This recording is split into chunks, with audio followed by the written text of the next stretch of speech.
This is a short summary on the concepts and values of democracy as part of politics and participation in GCSE Citizenship. So when it comes to politics participation, the first thing we need to think about is what is democracy. Democracy is a system of government where citizens are able to vote regularly and fairly in elections. They vote for representatives who will make laws and decisions on their behalf. Now, there are lots of different types of democracy. They all generally compose the same elements, but we have liberal democracy, which is a system of government based on representative democracy and is linked to freedoms and rights for citizens. USA, the UK, the EU generally follow this type of democracy. Now, the freedoms in a liberal democracy, they develop, they change, they improve over time. So, for example, in the UK, changes such as secret ballots, allowing women to vote, having fixed-term parliaments being introduced, all came about following legal campaigns and actions by the citizens in that area.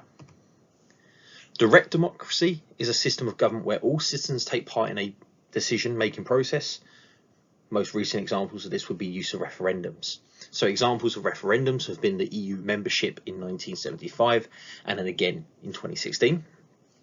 There's also been referendums in Scotland on Scottish independence and on abortions in Ireland. And in a representative democracy, as I said earlier, is a system where citizens are electing someone to represent them in an assembly, in parliament, and so in the UK this would be an MP or a councillor. And as I say, you can be a liberal democracy and use representative democracy. Now, when it comes to democracy, the key features and the key aspects of it is it needs to be regular and fair and have elections take place. The electoral system is there needs to be secret ballots, and the results reflect the views of the people, and then results are accountable and also used to make decisions and put people in power. There are regular elections which take place. The government is held accountable to the results of those. Any citizen can stand for election. Candidates can campaign equally without fear of intimidation or bribery. The media can freely report on the work of government. And judiciary is separate from government, and citizens can use the legal process to hold the government to power. The values that underpin democracy. So our rights, these are legal, social and ethical entitlements, and all citizens enjoy them equally. So structures such as human rights, children's rights, all come under law and are protected. And again, you are entitled to these. Now, this also comes with responsibilities. So the state of having these rights also means that you have to fulfill your duties as a citizen, pay taxes, follow the law, jury service, conscription. So these are not optional and they're underpinned by law. And again, the rights you get as a citizen come with responsibility. Freedoms are also important. So again, it's your ability to act, speak and think as you want.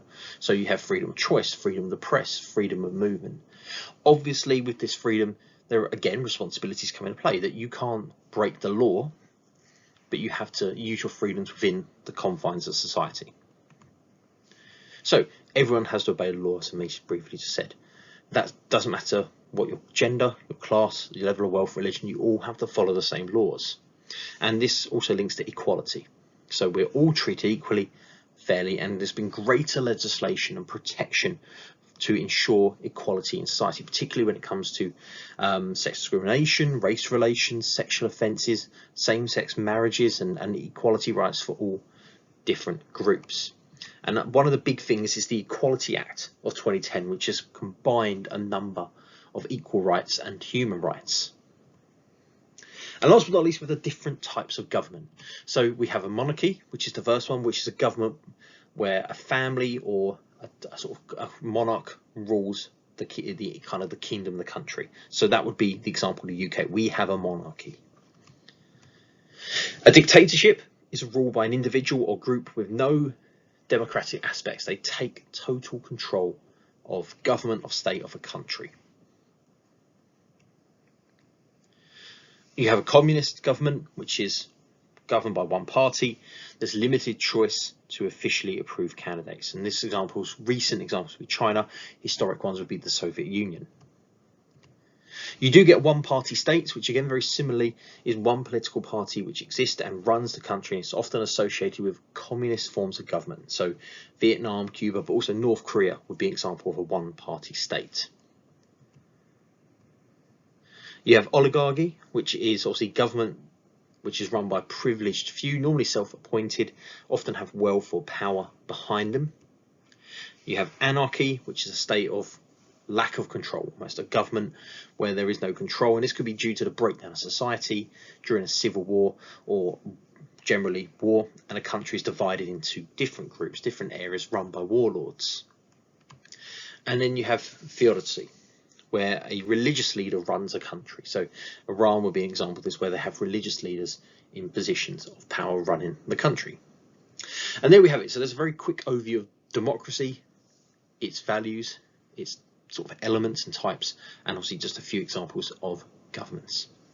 Hope this helped, and thanks for watching.